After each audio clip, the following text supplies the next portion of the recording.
Muito bem, voltamos com o nosso Economia e Desenvolvimento e vamos de imediato a uma entrevista feita pelo nosso companheiro Luiz Costa com o coronel Adriano Krukowski, que vai nos falar sobre o desempenho e a atividade dos bombeiros, sobretudo agora que está chegando o verão.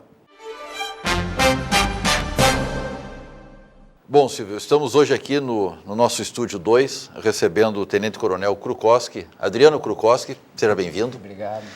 O Tenente Coronel Adriano Krukowski é comandante da primeiro Comando Regional do Corpo de Bombeiros, está correto o nome? Perfeito. Que pega toda a cidade de Porto Alegre ou pega mais alguma cidade? Não, só a capital. Só a capital. Nós estamos nos aproximando de uma época de verão, onde começa um novo tipo de incêndio. Vamos deixar a parte rural de lado, vamos tratar só da questão urbana. É mais comum incêndio verão ou incêndio no inverno, em residências e empresas? É uma boa pergunta, né? O incêndio no Brasil, mais especificamente no Rio Grande do Sul, geralmente, por levantamentos estatísticos e por perícias, né, tem a mão humana, né? Ou não a mão humana, né? Quando há deficiência numa manutenção. Então, ou é esquecimento, ou é um excesso, principalmente pelos picos climáticos que nós temos, um inverno muito rigoroso e um verão também muito rigoroso. Excesso seria um consumo acima que permite a rede, permite a fiação da residência. Nós sabemos que a questão até 10 anos atrás não era tão comum nós termos um condicionador de ar na nossa residência, né? Sim. Hoje, isso aí barateou bastante o custo para se ter, até mesmo o consumo de energia, hoje com os equipamentos bem dimensionados, né? Antes se tinha o preconceito também de não botar o ar-condicionado em casa porque gastava muita luz. E era caro antes. E era caro. Né? Então, o que acontece? Na realidade, nós temos duas situações bem distintas aqui no estado, né? Talvez em Santa Catarina, ali no Paraná, seja semelhante o quê? No inverno, nós temos muito incêndio na periferia, nas vilas, né? Porque as pessoas usam qualquer meio para poder se aquecer. Então, fazem um fogareirozinho. Me permite se eu estiver errado, mas nessas zonas as áreas invadidas, vamos assim dizer, essa parte mais periférica, a questão elétrica, como é que chama? O gato. Uhum. O pessoal acaba por não pagar energia elétrica, botando tudo em cima da rede. Sim. Do fogão ao aquecedor. Em Porto Alegre, né, a CE faz um trabalho muito interessante nisso. A gente não tem constatado muito incêndio declaradamente por causa elétrica, porque às vezes a pessoa mesmo diz, né, deu um curto, saiu uma faísca, né? Porque ela tem trabalhado junto a essas comunidades, colocando um tipo de um medidor, um relógio comunitário. Então ela vai numa determinada vila, vou dar um exemplo da Vila Asa Branca, né, que teve todo esse problema hoje com inundações, etc. E coloca para cada 50 moradias daquelas um marcador de luz. E aquele marcador de luz, claro, por trás disso a CE faz toda uma instalação elétrica. Sim. Com garantia. E passa a cobrar energia. Para a CE é interessante, para o morador é interessante, porque ele passa a ter uma conta de luz, um comprovante de residência, né, que é importante hoje para o cidadão. Ele passa a ter um endereço social. Exatamente. E nós paramos de ter o risco elétrico. O plano diretor, um plano diretor quando é elaborado, chama-se os corpos de bombeiros? Não. Seria interessante, não seria? Seria interessante. Nós temos agora na área ali do Olímpico, serão construídos 4 torres de 72 metros de altura, aqui na orla, né, do Guaíba também, e hoje nós não temos equipamentos para atingir essa altura. Então seria interessante consultar o Corpo de Bombeiros para ver o que pela própria densidade que tu altera da região, tu muda, necessariamente você acaba se mudando toda a estrutura de atendimento também. Também, mas hoje o plano diretor prevê também estacionamentos, largura de vias, etc., para construção desse tipo, né? Então, mas nossa dificuldade mesmo é, na hora do sinistro, fazer um atendimento adequado. Mas seria bom o Corpo de Bombeiros participar. Sim. Uma outra dúvida que se tem muitas empresas, ao longo do tempo, elas passam ou modificando equipamentos que passam a utilizar combustível, ou colocam geradores que também acaba tendo uma reserva, um tanque de combustível, ou colocam tanques de combustível para abastecimento de frota própria. Para uma empresa fazer isto e fazer legalmente, o que ela deve? Qual é o procedimento? Para um gerador, os procedimentos são mais preventivos, né? A própria legislação faz uma série de exigências para esse tanque onde vai ser armazenado combustível. Por exemplo, no município de Porto Alegre, se esse tanque tiver mais de 200 litros, já é obrigado a fazer um dique de contenção. O ambiente em que está esse combustível e o gerador tem que estar enclausurado, com portas corta-fogo, iluminação à prova de explosão, né? Agora, se é Ou seja, não é só colocar. Não é só colocar. Agora, se é um tanque aberto, ele já vai ter que ter autorizações da ANP, da Secretaria Municipal do Meio Ambiente, do Corpo de Bombeiros, que aí é todo um regramento muito mais rigoroso. Uma empresa que coloca um tanque, embora pelo órgão ambiental, até um certo volume não é necessário registrar, apenas colocar adequadamente, mas para o Corpo de Bombeiros, ele deve modificar o alvará que ele tinha, ter um novo alvará, considerando essa questão. Sempre. Em todos os formulários, né, que são digitalizados hoje, através de programas, de sistemas, existem os riscos específicos, né? E entraria, então, um tanque de combustível desses para... Tem algum volume? Não, acima, se não for para consumo próprio, para consumo ali da edificação, se for para abastecer uma motosserra, abastecer um trator e que esteja armazenado, ele tem que sofrer uma ação do Corpo de Bombeiros. Isso deve também ser registrado na prefeitura, porque é uma alteração estrutural. Eu não... Depende de município. Vai depender do município, né? De município. Mas na questão segurança, na questão bombeiros, necessitam alvará específico. Sim. Para isto. Exato. Falamos gerador, as indústrias que instalam equipamentos que utilizam, principalmente diesel, é uma situação comum também, e essas residências que têm o seu sistema de aquecimento, então acabam tendo tanques de diesel de 1.000 litros, 2.000 litros, 3.000 litros. Estão na mesma necessidade de um alvará? Tem a necessidade do alvará e tem que atender uma norma brasileira, a 17505, que trata justamente de armazenamento de líquidos, combustíveis e inflamáveis. E aí tem distâncias mínimas que têm que serem atendidas, tem a questão, como eu disse, de diques de contenção, todo um sistema de prevenção de incêndios. Há necessidade de se ter esse cuidado. Vamos voltar à nossa pequena empresa, pequena e média empresa, aonde quer me parecer que, dentre os incêndios que ocorre mais nesse perfil de empresa. Isso. Estamos falando antes do quanto é comum o pessoal sair no final de semana, tendo uma estrutura pequena, e deixa ar ligado, deixa computador ligado, deixa equipamentos ligados, e é um serviço sem precisão que os bombeiros vão ter que fazer depois, porque esse incêndio podia ter sido evitado.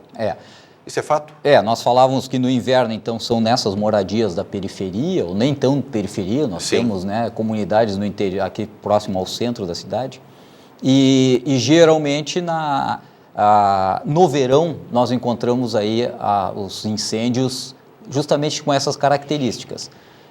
Tivemos essa semana, Grêmio Náutico União.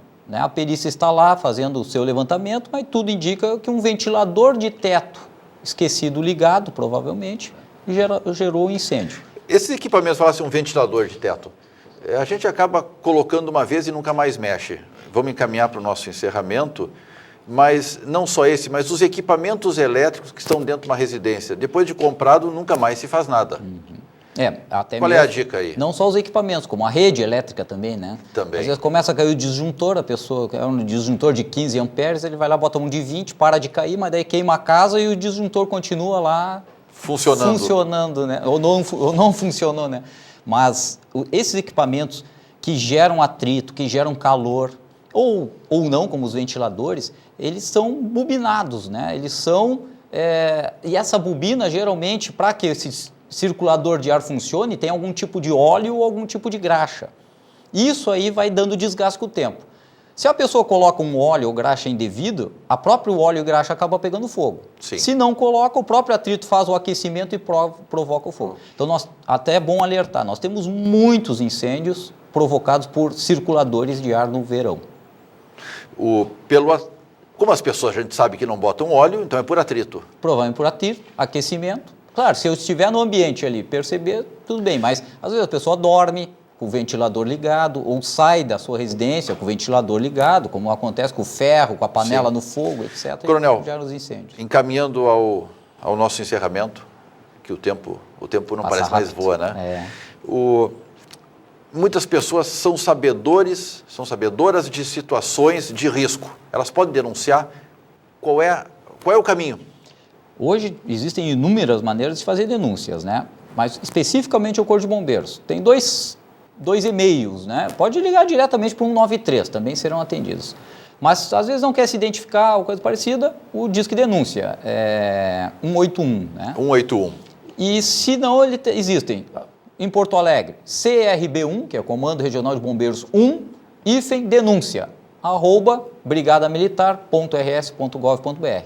Ou o próprio Comando Corpo de Bombeiros, se for interior do estado, Sim. CCB, denúncia, @brigadamilitar.rs.gov.br.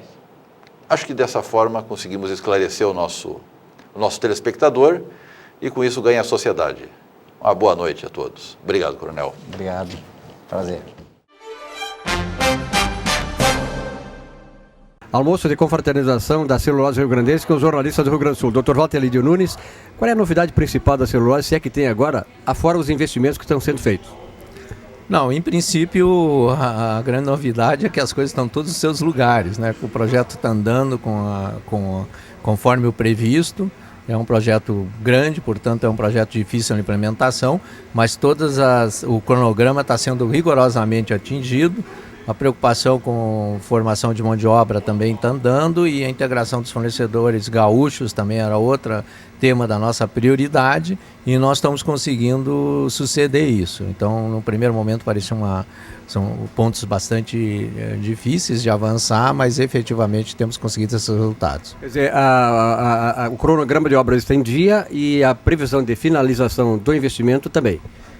Eu mantenho na minha cabeça, o meu objetivo é 3 de maio de 2015, nós está com essa fábrica iniciando a operação. Um grande abraço, sucesso. Ok, obrigado aí pela oportunidade. Bom, nós estamos aproveitando a nossa vinda aqui a São Leopoldo, essa simpática cidade do Vale do Rio dos Sinos, que é o berço da imigração alemã no Rio Grande do Sul, e vamos conversar aqui com o presidente da Uniodonto do Vale do Rio dos Sinos, que é o Marco Machado. Marco, prazer em conversar comigo, igualmente. né? Tudo bem. Sobretudo, tratar um pouquinho da Uniodonto, porque a Uniodonto trabalha com profissionais especializados na odontologia, e a odontologia é uma daquelas especialidades que se desenvolveu muito nos últimos anos e tal. Eu me lembro que quando era guri, né, Claudinha? Naquele tempo a gente, para fazer um tratamento de recuperação dentária era muito complicado, quer dizer, era praticamente inacessível no dentista. Imagina esteticamente. Hoje não, graças a Deus a tecnologia evoluiu, quer dizer, o acesso se democratizou para a odontologia e a Uniodonto prova isso porque ela trabalha sobretudo oferecendo o seu plano de trabalho, seu plano para as empresas, que é o objeto fundamental da nossa programação, do nosso programa Economia e Desenvolvimento. Como é que vocês estão tratando essa questão empresarial no Vale dos Sinos? Bom, em primeiro lugar, a Uniodonto. A Uniodonto é uma cooperativa. Né? Quer dizer, todos que prestam serviço são proprietários dela. Né? Sistema Unimed, Sistema Uniodonto. Isso faz com que o profissional, né, Marco, seja cada vez mais qualificado, interessado. Né? Porque como ele é dono, ele tem interesse de manter o seu negócio, né? Manter o seu cliente, né? Ele não é um cliente que passa, é um cliente que vem e fica. E como ele é proprietário, ele tem interesse que esse cliente permaneça no seu consultório. Mas nós pertencemos a um sistema nacional, tá? Nós somos hoje em torno de 130 uniodontos, nós temos uma rede de intercâmbio em nível de Brasil. Tá? Então, hoje, conforme o plano vendido, o usuário está em Manaus, ele pode usar o sistema Uniodonto sem usar dinheiro, só com uma carteirinha, e ele tem um atendimento em nível nacional, pelo menos em todas as capitais. Agora, no Vale dos Sinos, ou como em todo o Brasil, assim, essa cultura da odontologia pura, vendida pura, porque normalmente a odontologia é vendida sempre como algo do plano médico, né? Então, essa cultura da odontologia pura, ainda existe alguma resistência por parte do empresariado na compra da odontologia pura. Então, todos os planos vendem medicina com odontologia, acoplado. Então, a nossa disputa, é muito difícil entrar a vender para o empresário hoje odontologia pura. Ainda não está disseminado na cultura do empresário. Se ele soubesse o que é uma boa odontologia em termos de benefício para o seu funcionário, ele veria que realmente uma boa odontologia é melhor que um pedacinho de odontologia, né? E hoje nós estamos, né, Marco, numa situação, eu não diria assim totalmente pleno emprego, mas em que há uma grande disputa por parte dos empresários pelo trabalhador qualificado, ou seja, quanto mais ele oferecer em termos de benefício para o trabalhador, mais a empresa dele vai ter um funcionário satisfeito, feliz. Um funcionário mais com fidelidade. Com certeza. Eu não vou citar a região, mas numa região nossa aqui, porque a nossa região vai até Canela, Gramado, aquela região, faz um ciclo por Dois Irmãos, vai até pedaço de Montenegro. Então, São Leopoldo é o cabo do leque. Tá?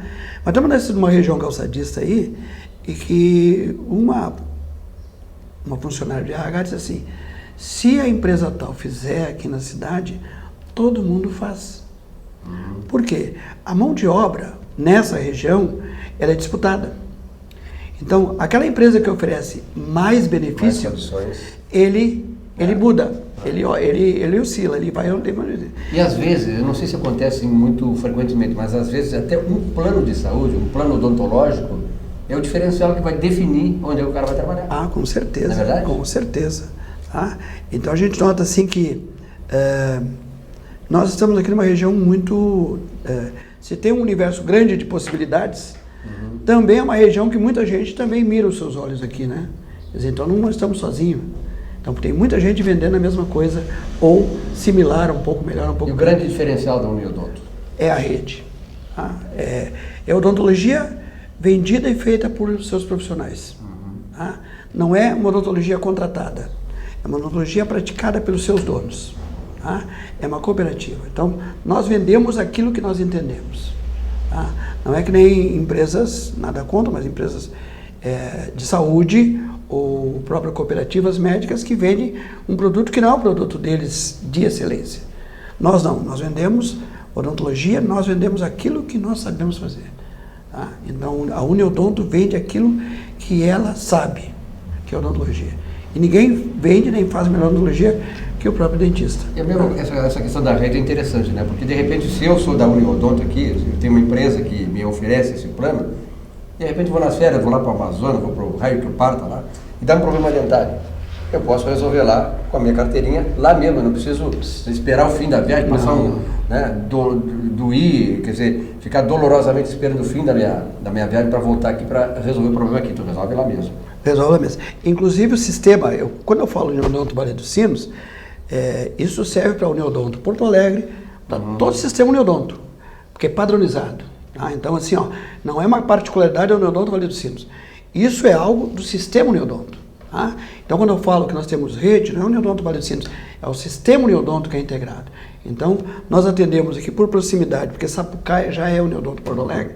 Nós atendemos muita gente no Porto Alegre. Porto Alegre atende muito clientes nossos, usuários nossos. Tá? Tudo mediante a apresentação de uma carteirinha. O sistema Uniodonto não permite, não se usa dinheiro em consultório. Nós temos casos aqui de empresas nossas que em Vilhena, no Acre, em Rondônia, nós pagamos quando ultrapassa 50 quilômetros da sede, onde tem um dentista Uniodonto, o sistema Uniodonto repassa. Quer dizer, pode estar num local onde não tem... garantia, o cara não tem, ele vai ser atendido e ele pode mandar nota que o sistema Uniodonto tem mecanismo de ressarcir-lo. Marco, para o nosso telespectador, nossos empresários que vêm no programa, graças a Deus temos uma audiência empresarial na região metropolitana muito grande, e eu fico muito feliz isso, porque eu que frequento, como economista, muita palestra ali nas associações de classe, aí da região metropolitana, nas empresas, e os empresários falam exatamente isso, quer dizer, que nos horários do nosso programa, por exemplo, domingo à noite, que nós temos aqui na TV Urbana, canal 11 da NET em Porto Alegre, mais de 200 mil pontos em Porto Alegre, e na região metropolitana, através do canal 55 da TV aberta, nós temos essa amplidão toda, né, que abrange todos os empresários dessa região. O pessoal lá que está nos assistindo, que de repente é interessado, porque na verdade esse é um grande diferencial que a empresa hoje, que as empresas hoje, a disputa que elas têm no mercado, que nós vemos aqui em alguns casos, temos, digamos assim, o chamado pleno emprego, a disputa pelo trabalhador é grande, e esse é um grande diferencial. O pessoal que está interessado na Uniodonto, como é que faz? Bom, daí nós temos aqui, né, a nossa vendedora, nossa representante. Cláudia Conde, meu Ana Cláudia Conde. jornalista, Nós temos também. nosso telefone aqui, nós temos... Vamos dar o telefone no vídeo aí, o tens aí, nosso ó. telefone um deles é 3589-7988, né, Cláudia? 351-3405, 3591-3405, e temos o telefone, o celular. Você deve ter um site também, né? Temos o site, o Neodonto Valecinos, tá? Então Tem tá. todas as Isso é informações importante. de procura de dentista. Inclusive, o sistema é tão integrado que se abrir a janela da Uniodonto Brasil, ou qualquer Uniodonto, estiver em Manaus, por exemplo, e deu um problema de dor, se tiver lá um computador, abre Amazonas, Manaus, e procura a especialidade que quiser e dá o endereço e o telefone no site. E isso é em todo o Brasil. Que beleza. Tá? Então essa informação, com um laptop hoje, né, ou o próprio celular, né, pode acionar e entrar no site da Uniodonto Brasil, que ela dá aos dentistas por localização, telefone, especialidade na cidade em que estiver. Agora, se falasse em laptop aí, eu me lembro que a Cláudia é minha contemporânea nesse tempo de jornalismo, quem fazia muita cobertura através do Correio do Povo, Rádio Guaíba, que eu trabalhei, com muito orgulho, Folha de São Paulo, o Jornal Globo, o Jornal do Brasil, e a gente circulava pelo Brasil e levava não um laptop, naquele tempo era a nossa maquininha de escrever letra 22, lembra? Letra 22. Então, a máquina de escrever, hoje o instrumento do jornalista, claro, pela informatização toda, pelo computador, pela tecnologia da informação, é o laptop. Marco, prazer muito grande conversar contigo. Voltaremos a conversar porque, na verdade, nós estamos introduzindo o programa, integrando ele na região metropolitana. E esse tipo de informação é importante para você, empresário, que é a razão de ser do nosso programa. Um grande abraço, parabéns aí pelo Obrigado. Mas eu que agradeço a oportunidade, é sempre bom divulgar Vamos ter o novas nosso oportunidades. sistema e a gente está à disposição. A Uniodonto está à disposição da população. Né? Com a Uniodonto, você que não tem ou que tem esse problema, né, que não tem essa satisfação de ter um sorriso maravilhoso. Porque hoje, a autoestima das pessoas, e graças a Deus nós vivemos numa situação em que as pessoas procuram ter a autoestima a partir de dentro para fora, né? Sim, com certeza. Então, o dente, o sorriso é maravilhoso. E aqui é o Uniodonto Valecinos, né? Rua Bento Gonçalves 472. Bem no centro da cidade. Em São Leopoldo, bem no centro. Pertinho da nossa Unicinos. Que é a sede do Uniodonto Vale dos Sinos, 30 e poucos municípios. Grande abraço para Eu que agradeço. Estamos à disposição. Até a próxima. Até a próxima.